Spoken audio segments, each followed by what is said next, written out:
Delhi high court ने एक इंसान को 23 मिनट हवा रात की हवा खाने के 50,000 रुपए कंपनसेशन दिए। और ये कंपनसेशन स्टेट गवर्नमेंट ने अपनी जेब से नहीं, दो सब इंस्पेक्टर की सैलरी में से काट के दिए। ये डिसीजन जो है पुलिस अथॉरिटी को लिमिट में रहने के लिए एक एग्जाम्पल सेट करता है। आज हम इसी टॉपिक पे चर्चा करेंगे कि अरेस्ट क्या होता है, डिटेंशन क्या होता है, कस्टडी क्या होता है, इन सब में डिफरेंसेस क्या हैं, एक अरेस्टेड पर्सन के राइट्स क्या क्या होते हैं। फिर ये भी हम देखेंगे कि custodial death, custodial torture, encounter, ये सब चीजें क्या होती है। और तो शुरू करते हैं कि अरेस्ट क्या होता है ये जानने से।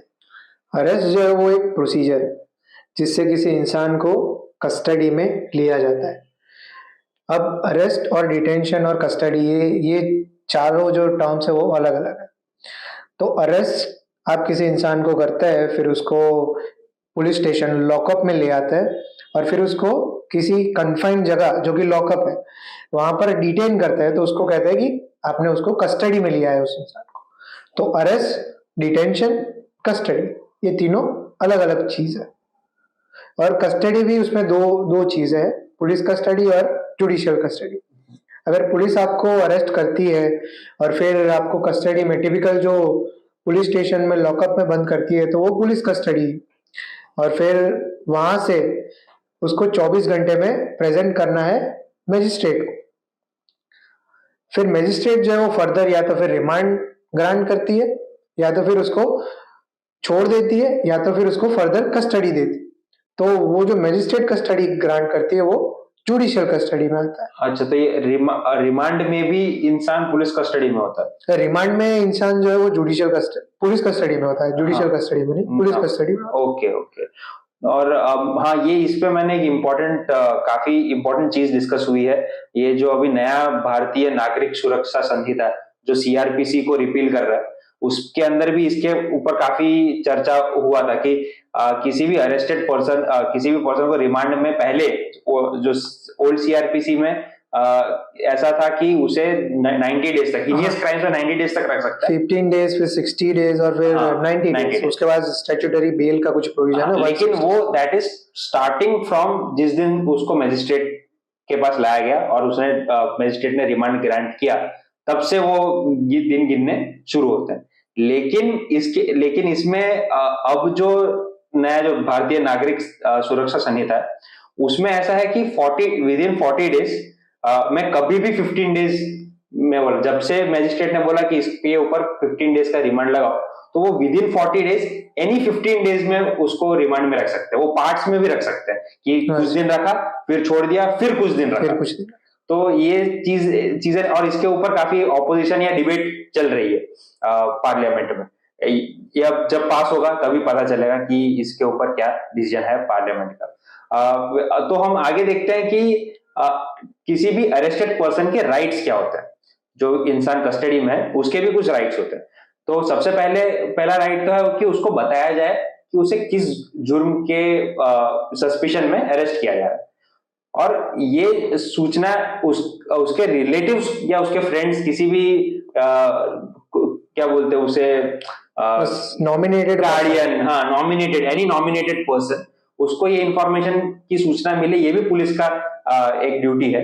प्लस इनफैक्ट मूवीज वगैरह में आपने देखा होगा, हॉलीवुड की मूवीज में एक मिरांडा राइट्स का कॉन्सेप्ट है अमेरिका में, कि किसी भी अक्यूज पर्सन को जब भी अरेस्ट करते हैं तो उसको पूरा ये कहा जाता है कि you are under arrest, you have a right to remain silent, you have a right to attorney, anything and everything you will say can and will be used against you. Excuse me, you're under arrest, okay? What? You have the right to remain silent. Anything you do or say can be used, what's the next word? As a flotation device. As a flotation device. Oh, you know what? That's very funny. ये सारी चीजें India के procedure में भी है, procedures या laws में भी है, लेकिन ऐसा बोला नहीं जाता। यूजुअली ये चीजें एक्सरसाइज नहीं होती। बिल्कुल एक्सरसाइज नहीं होती, मगर जबकि प्रोसीजर है ये सब, और इंडिया में नागरिकों को अपने ये राइट्स के बारे में पता, ज्यादा अवेयरनेस भी नहीं है कि वो क्या कर सकते हैं। वैसे सिमिलर राइट है कि उनको अपने पसंदीदा एडवोकेट के साथ सलाह लेना इंटरोगेशन के वक्त के पहले ये भी किसी भी पर्सन का अरेस्टेड पर्सन का राइट है, वैसे ही उसकी अरेस्टेड पर्सन की हेल्थ, सेफ्टी, ये सब चीजें ये भी रिस्पॉन्सिबिलिटी है पुलिस जो भी पुलिस हाँ, कस्टडी में ले रहा है उसकी रिस्पॉन्सिबिलिटी है कि उसकी हेल्थ और फिर उसकी सेफ्टी वो मेजर्स वो लोग देखेंगे। बिल्कुल बिल्कुल, जो जो जिसकी भी कस्टडी में इंसान होता है वो उसकी जिम्मेदारी होती है ये सब प्रिकॉशंस लेने। वैसे राइट टू रिमेन साइलेंट है, मतलब आप ये कह सकते हो कि मैं किसी भी चीज का जवाब नहीं दूंगा जब तक मुझे मैजिस्ट्रेट के पास नहीं ले जाया जाएगा, तो वो भी आपका राइट है। लेकिन आप देखते हैं कि फिर भी पुलिस किसी भी अरेस्टेड पर्सन को मार मार के उससे कोई स्टेटमेंट ले रही है। इसने पुलिस को खुद स्टेटमेंट दिया है जिसमें इसने खुद कहा कि ये इकबाल कादरी है। कंधे के ऊपर उत्तर प्रदेश पुलिस के 2 स्टार लगा रखे, इतना मालूम नहीं है कि पुलिस को दी गई स्टेटमेंट कोर्ट में एडमिसिबल नहीं है। तो ये जो माथुर जी ने कहा वो section 25 of Indian evidence act की बात कर रहे हैं। अच्छा, कि किसी इंसान ने अगर पुलिस के सामने या फिर पुलिस कस्टडी में दिया है कोई स्टेटमेंट तो वो कोर्ट में एडमिसिबल नहीं माना जाएगा, पर फिर भी उनको मारता है और कन्फेशन निकलवा लेता है। हाँ, ये तो फिर क्यों करते हैं? फिर भी उनको मार के कन्फेशन निकालने का मतलब कि ही क्या है? जब एडमिसिबल ही नहीं है तो हाँ। फिर क्या फायदा है इसका? हाँ। तो सेक्शन 27 जो है वो इसका एक्सेप्शन है।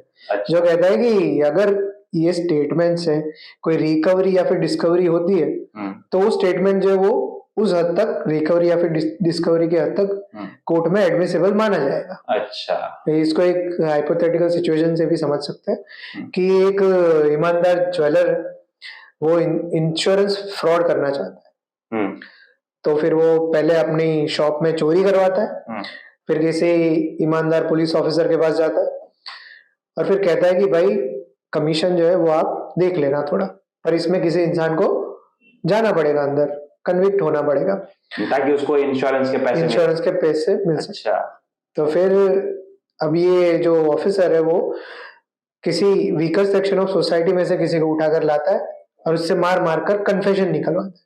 अब जैसा हमने देखा कि सेक्शन 25 में वो एडमिसिबल नहीं है, पर सेक्शन 27 में हमने देखा कि उससे कोई रिकवरी या फिर डिस्कवरी होती है तो वो एडमिसिबल बन जाता है। तो वो रिकवरी डिस्कवरी हो जाती है। अच्छा, वो पुलिस मिली हुई है उसको, उनके पास ऑलरेडी वो चोरी किया हुआ कुछ भी सामान होगा, उसकी खबर होगी, सूचना होगी कि कुछ आर्टिकल ये चीज है, वो स्टेटमेंट के साथ कोर्ट में वो आर्टिकल सबमिट कर देते हैं कि भाई ये स्टेटमेंट है, उसके कोरोबोरेशन में ये आर्टिकल भी है, तो इसका स्टेटमेंट जो है वो एडमिसिबल है। अच्छा, इनफैक्ट जो क्रॉस एग्जामिनेशन वगैरह होता है उसमें ये जो भी बयान होता है उनका पुलिस कस्टडी में वो चीजें सब सामने लाई जाती है। हाँ, मेनली क्रॉस एग्जामिनेशन इसी बेस पर होता है जो उसने स्टेटमेंट दिया होता है पहले। ओके, तो इधर यू एक्सेप्ट दैट स्टेटमेंट और फिर आप पूरा डिनाई कर देते हो कि मुझे नहीं पता ये क्या लिखा। हाँ, ओके, इस पे एस्टोपल नहीं लग सकता क्या? हाँ, इस पे एस्टोपल नहीं, एस्टोपल का प्रिंसिपल इस पे नहीं लग सकता। एस्टोपल का मतलब यही होता है कि एक बार आपने कोई चीज कह दी, खैर वो कोर्ट में होता है कि अगर आपने कोर्ट में कोई कन्फेशन या कोई स्टेटमेंट एडमिशन दे दिया फिर उसके बाद आप अपनी बात से मुंह कर नहीं सकते। वैसे ही हमने जैसे आपने उदाहरण बताया उसमें तो खैर उसको मार मार के सिर्फ स्टेटमेंट लिया गया। कई बार हमने देखा है कि उसको मार मार किसी भी पर्सन को, अरेस्टेड पर्सन को मार मार के उसकी जान ही ले लेते हैं। हाँ, कस्टोडियल डेथ हो जाती है। जैसे जय भीम मूवी थी, उसमें जो एक ब्रिक बनाने का काम करता था, कंस्ट्रक्शन वर्क, हाँ, वो भी मतलब यूजुअली मैंने देखा है कि इस कस्टोडियल डेथ टॉर्चर के जो विक्टिम्स होते हैं वो सारे ऐसे वीकर सेक्शन के लोग ही होते हैं। ये एनसीआरबी का डेटा भी यही कहता है। अच्छा, कि ये जो सारे लोग हैं वो mostly weaker section of society में से ही कोई इंसान है, उनके साथ ही ये कस्टोडियल वायलेंस होता है। वही कि किसी के पास अगर प्रशासन के साथ लड़ने का पावर या पैसा नहीं है, रिसोर्सेज नहीं है, तो उसको इजीली एक्सप्लॉइट कर सकते हैं। जय भीम मूवी में आपने देखा था कि जब वो इंसान को का कस्टोडियल डेथ होता है, उसको मार दिया जाता है और उसकी वाइफ उनके खिलाफ आवाज उठाती है, कोर्ट तक पहुंचती है, तो हमने देखा कि उसमें तो 9 महीने में जब तक उसका बच्चा डिलीवर नहीं हो जाता तब तक तो हाई कोर्ट ने जस्टिस भी डिलीवर कर दिया होता है। लेकिन रियलिटी में उस चीज को 11 साल लगे थे हाई कोर्ट में इस चीज का फैसला। और एक ये भी है कि ये जो हाइपोथेटिकल सिचुएशन मैंने बताया, अच्छा, और ये जय भीम केस भी, अच्छा, ये एक जजमेंट के ऊपर बेस, ओके, जितना भी ये जो है वो फैक्ट है सब। हाँ, राजाकन्नू वर्सेस स्टेट ऑफ तमिलनाडु 1993 का एक जजमेंट था अच्छा। मद्रास हाई कोर्ट का। हम्म। उस पर ये जो हाइपोथेटिकल सिचुएशन और ये मूवी है वो बेस्ड है पूरा। Okay, हाँ, एडवोकेट चंद्रू उस मूवी में थे, जो भी मद्रास हाई कोर्ट के chief justice, I think retire हो गए। रिटायर्ड ही हो गए। हाँ। फिर एनसीआरबी का डेटा कहता है कि 40% से कम केसेस ही रजिस्टर होते हैं कस्टोडियल डेथ या टॉर्चर के, मतलब मोर देन 60% केसेस रजिस्टर ही नहीं होते भाई। रिसोर्सेस ही नहीं है तो कहाँ से है? और आसान सी बात है भाई, पुलिस के सामने कौन पंगा लेना चाहेगा। फिर इसका एक लैंडमार्क जजमेंट भी है डीके बसु का, DK Basu versus state of West Bengal या फिर यूनियन ऑफ इंडिया। 1996 में जजमेंट आया था। डीके बसु जो है वो लीगल एडवाइजर थे उस टाइम पर वेस्ट बंगाल के। उन्होंने एक लेटर लिखा कि ये जो चीज है कस्टोडियल टॉर्चर डेथ, ये जो वेस्ट बंगाल में बहुत ही प्रिवेलेंट।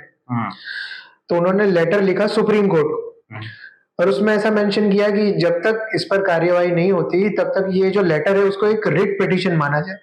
और सुप्रीम कोर्ट ने उसको एक रिट पिटीशन कंसीडर किया और फिर गाइडलाइन इशू करी थी ये कस्टोडियल टॉर्चर और डेथ को लेकर। तो काफी लैंडमार्क जजमेंट है ये कस्टोडियल टॉर्चर और डेथ की। जब हम बात करते हैं तो डीके बसु केस की बात होती है। और आगे जाके सीआरपीसी में जो अमेंडमेंट्स हुए उसमें ये चीजें इनकॉर्पोरेट भी करी गई थी। ये चीज इस हद तक बढ़ चुकी है कि सिर्फ अक्यूज या अरेस्टेड पर्सन को ही कस्टोडियल या डेथ या टॉर्चर का शिकार नहीं बनना पड़ता, यहाँ तक कि विटनेसेस तो छोड़ो, विक्टिम्स को भी कस्टोडियल डेथ या टॉर्चर सहना पड़ता है। हाल ही में हुए 2022 में केस की बात करें तो यूपी में एक 13 साल की लड़की अपना केस रजिस्टर कराने गई पुलिस स्टेशन, अपने घर वालों के साथ गई थी। तो वहां पे पुलिस वाले ने उन सबको, घर वालों को बाहर निकाला और उस लड़की के साथ बलात्कार कर दिया। तो ये चीज this custodial torture is getting out of hands. इस पे डेफिनेटली आईपीसी पे भी मेरे ख्याल से हाँ कुछ प्रोविजंस है। हाँ, इस पर स्पेसिफिक लॉ भी एक कंसीडर किया, मतलब इंट्रोड्यूस किया गया था 2017 में। अच्छा। पर फिर उसको कंसीडर नहीं किया गया और वो बिल अभी भी पेंडिंग है। हाँ, और यहाँ उसके कॉन्ट्रास्ट टू दैट पाकिस्तान जो है हमसे शायद कई ज्यादा रोबस्ट डेमोक्रेसी है कि वहां पे एक रिसेंटली 2023 में ही कस्टोडियल डेथ और कस्टोडियल टॉर्चर के अगेंस्ट एक बिल पास हुआ है। लेकिन इंडिया में नहीं हुआ है क्योंकि शायद हमारे आईपीसी में प्रोविजंस है, कुछ प्रोविजन है जो जैसे कि कोई पुलिस ऑफिसर है किसी का रेप करता है तो उसकी भी पनिशमेंट प्रिस्क्राइब करी गई है। और हमारा जो बिल था उसमें भी टॉर्चर सिर्फ डिफाइन, 3 पेज का बिल था, उसमें टॉर्चर डिफाइन किया और फिर उसकी पनिशमेंट जो 3 साल है सिर्फ वो ही डिफाइन करी है। तो वैसे देखा जाए तो कॉन्स्टिट्यूशनल राइट्स भी हैं ये चीजें जो आर्टिकल 20 कहता है, जिसमें कि उस आर्टिकल 20 सब क्लॉज 3 जो कहता है कि सेल्फ इंक्रिमिनेट नहीं कर सकते। और जबकि मैक्सिमम कस्टोडियल टॉर्चर इसी चीज पे होता है कि उसको मार के उससे कुछ ऐसा उगलवा ले कि वो सेल्फ इंक्रिमिनेटिंग एविडेंस बन जाए उसके लिए। तो ये तो कॉन्स्टिट्यूशनल चीज के भी खिलाफ है। अभी रिसेंट इसका एक केस भी हुआ है गोविंदा घोष करके वेस्ट बंगाल में। ये एक न्यूज आर्टिकल ही है पर ये रेलेवेंट इसलिए बन जाता है क्योंकि स्टेट गवर्नमेंट ने इसके खिलाफ एक्शन लिया है। अच्छा। इसमें फैक्ट्स ऐसे है कि गोविंदा घोष जो है वो कंस्ट्रक्शन वर्कर होता है। उसको किसी चोरी के इल्जाम में पुलिस पकड़ के लाती है। अच्छा। और फिर कुछ देर बाद उसकी जो लाश है वो पुलिस स्टेशन के वॉशरूम में लटकती हुई मिलती है और पुलिस जो है वो ऑफिसर जो है वो सबमिशन देते हैं कि इसने बोला कि मुझे बाथरूम जाना है और वहां जाकर सुसाइड कर लिया। क्या बात है, पुलिस स्टेशन में पुलिस वालों के सामने कोई इंसान सुसाइड कर रहा है, तो ये भी चीज है। अच्छा। तो फिर उनके फैमिली ने बोला कि इसने कुछ चोरी नहीं की थी, हम इसका कुछ एविडेंस भी लेके आए थे कि उस दिन वो जो कंस्ट्रक्शन वर्कर है वो साइट पर काम कर रहा था। तो पुलिस वालों ने उसको एविडेंस भी कंसिडर नहीं किया।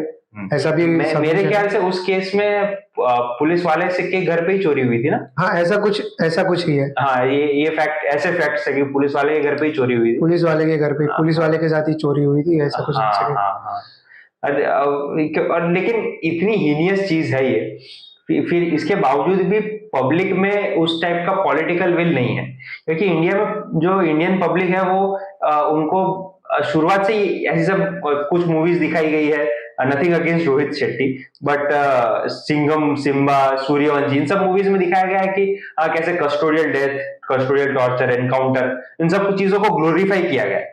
जबकि रियलिटी में एक प्रोसेस है लॉ का, जुडिशियल प्रोसेस है किसी इंसान को कन्विक्ट करने के लिए, उसको पनिशमेंट देने के लिए, जिसको इंपॉर्टेंस नहीं दिया जा रहा है।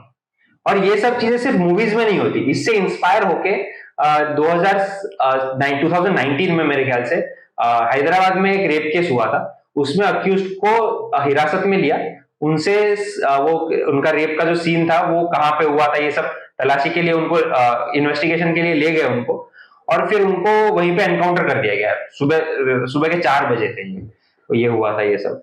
तो इसके ऊपर खैर SIT प्रोब वो सब हुआ था, एक टीम बैठी थी इसके ऊपर स्पेशल, लेकिन फिर भी देखा जा रहा है कि उसमें मतलब पब्लिक का जो रिएक्शन था उस पर यह था कि सही हुआ।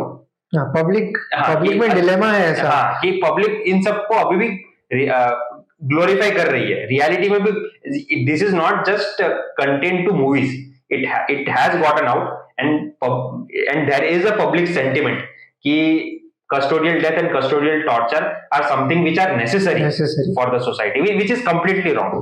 और ये डिलेमा से आपको बाहर आना है और आपको ही सोचना है कि, और इसका यही एक क्वेश्चन है कि क्या आपका कानून और कानून व्यवस्था पे एतबार है।